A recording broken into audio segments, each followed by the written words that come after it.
सुबह का समय था। अमित उर्फ मिक्की अपने घर पर लेटा हुआ था। जब अपने घर पर लेटा होता है तो रोज़ जिस टाइम पर वो जागता है उस टाइम पर नहीं जागता है, तो घर वाले बार बार आवाज़ लगाते हैं। जब बार बार आवाज़ लगाने के बाद वो नहीं जागता है तो उसका बेटा उसे जगाने जाता है, और जब बेटा उसे जगाने जाता है उस टाइम उसकी चादर पकड़ के खींचता है। तो जैसे ही उसकी चादर पकड़ के खींचता है तो बेटे की चीखें निकल जाती हैं कि दरअसल जहाँ पर वो चादर पकड़ के खींच रहा होता है वहाँ बिक्की के नीचे एक सांप पड़ा हुआ था। सांप को देखकर उस बेटे की चीख निकल जाती है। जब बेटे की चीख निकल जाती है तो और घर वाले जब आते हैं वहाँ देखते हैं कि अमित कश्यप लेटा हुआ है और उसके नीचे एक सांप दबा हुआ था और उसके शरीर पर जगह जगह काटने के निशान होते हैं। तो जब घर वाले देखते हैं कि अमित उर्फ मिक्की को सांप ने काट लिया है तो घर वाले और शोरगुल होने लगता है। घर में सब रोना शुरू कर देते हैं। उसकी बीवी थी वो भी रोने का नाटक करने लगती है, वो भी रोने लगती है। जब घर में सब रोने लगते हैं, पूरे गांव के लोग इकट्ठे हो जाते हैं। तो कुछ लोग तो गांव में, बगल के गांव में एक सपेरा रहता है, उससे कॉल कर देते हैं, फ़ोन कर देते हैं सांप पकड़ने के लिए। और कुछ लोग कहते हैं इसे हॉस्पिटल लेके चलो। जब कुछ लोग उसे हॉस्पिटल लेके जाते हैं तभी गांव का कोई शख्स उसके पुलिस से कॉल भी कर देता है, तो पुलिस भी आने को तैयार हो जाती है। जब हॉस्पिटल लेके जा रहे होते हैं तो पहले एक हॉस्पिटल में लेके जाते हैं, वहाँ डॉक्टर उससे पहले मना कर देते हैं कि इसको दूसरे हॉस्पिटल में कहीं लेके जाओ, इसका इलाज मेरे पास नहीं है। तो फिर वो दूसरे हॉस्पिटल में लेके जाते हैं, बुलंदशहर का एक हॉस्पिटल है उसमें लेके जाते हैं। तो वहाँ वो डॉक्टर देखता है कि अमित कश्यप और उर्फ मिक्की की मौत हो चुकी थी। जब मौत हो चुकी होती है तो वो डॉक्टर घर वालों को बताता है कि अब इनकी मृत्यु हो चुकी है, आप इनको अपने घर पे ले जाओ। जब घर वाले उनको घर पे लेने के लिए तैयार होते हैं, लेके आ रहे होते हैं, तभी तक वहाँ पुलिस पहुँच जाती है।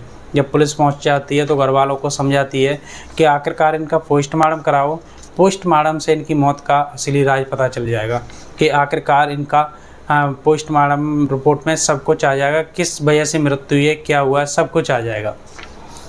जब पुलिस पोस्टमार्टम कराने जा रही होती है और तब तक जो घर पर सर्प था उसे भी सपेरा पकड़ लेता है।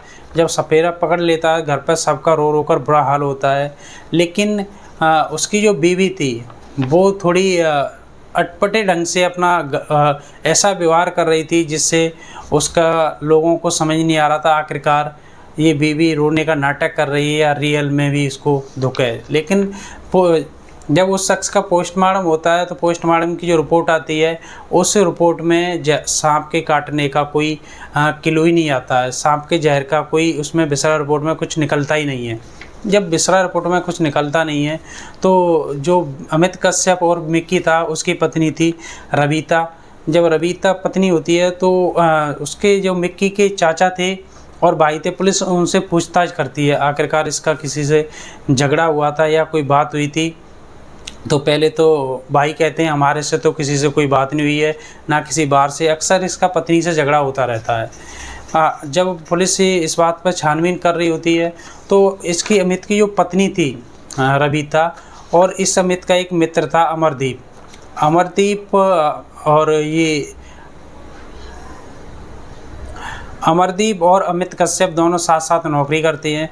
जब दोनों साथ साथ नौकरी करते हैं तो अमित के घर पर अमरदीप का आना जाना रहता है, कभी कभी आता है अमरदीप के साथ में।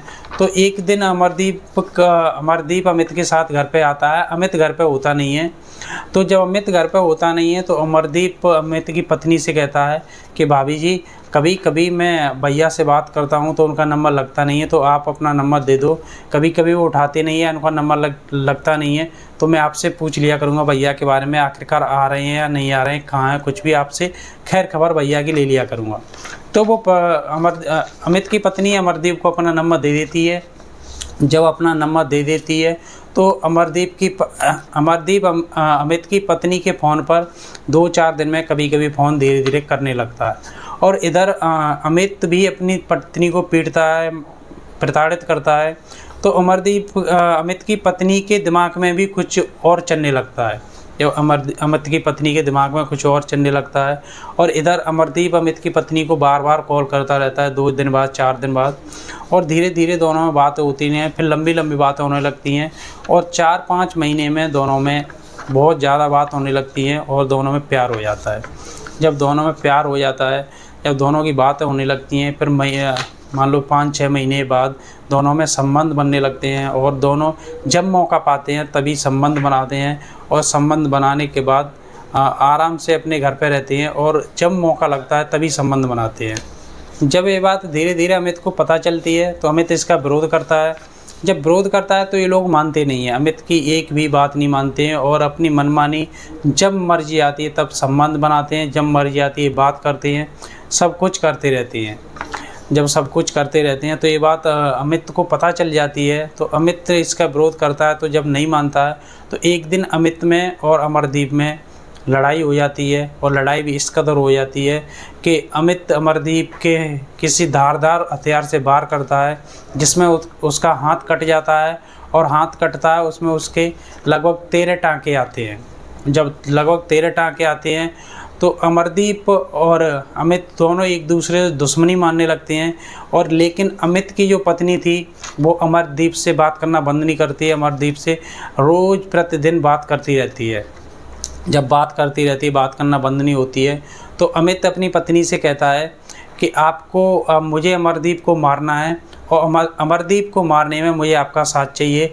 तुझे उसे यहाँ बुलाना होगा, और तू जब यहाँ बुलाएगी तो मौका पाके मैं उसे मार दूँगा। जब ये बात अमित की पत्नी सुनती है तो फिर अमित की पत्नी अमरदीप को बताती है कि आखिरकार ये मेरे पति जब मुझसे कह रहे हैं कि आप अमरदीप को यहाँ बुलाओगी और मौका पाके मैं अमरदीप को मार दूँगा, तो क्यों ना हम और तुम एक काम मिलकर करते हैं कि हम इस पति को ही अपने रास्ते से हटा देते हैं। इससे अच्छा कोई हो ही नहीं सकता है। हम और तुम दोनों साथ में भी रहेंगे, और ये जो कांटा है वो भी निकल जाएगा।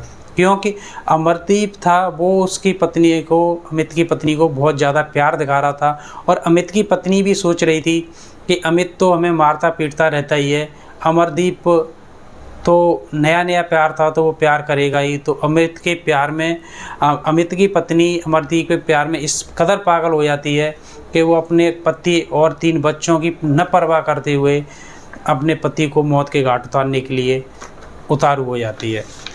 जब उतारू हो जाती है तो दिन आता है 14 अप्रैल का।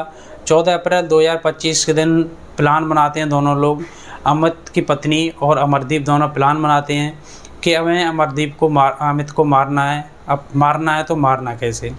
तो दोनों लोग यूट्यूब का सहारा लेते हैं, यूट्यूब पे वीडियो देखते हैं, और यूट्यूब पे वीडियो देखने के बाद अमित की पत्नी और अमरदीप दोनों ये प्लान बना लेते हैं कि अमित को हम मारेंगे, और मारने के बाद हम गला घोंट के उसे मार देंगे, और मारने के बाद एक सर्प उसके पास डाल देंगे। इससे ये हो जाएगा कि ये सर्प ने काट लिया है, तो अपना काम भी हो जाएगा और किसी का नाम भी नहीं होगा। तो जब ये एक प्लान बना लेते हैं तो अमरदीप अपने पड़ोस के गांव है, वो गांव का नाम है महमूदपुर खेड़ा।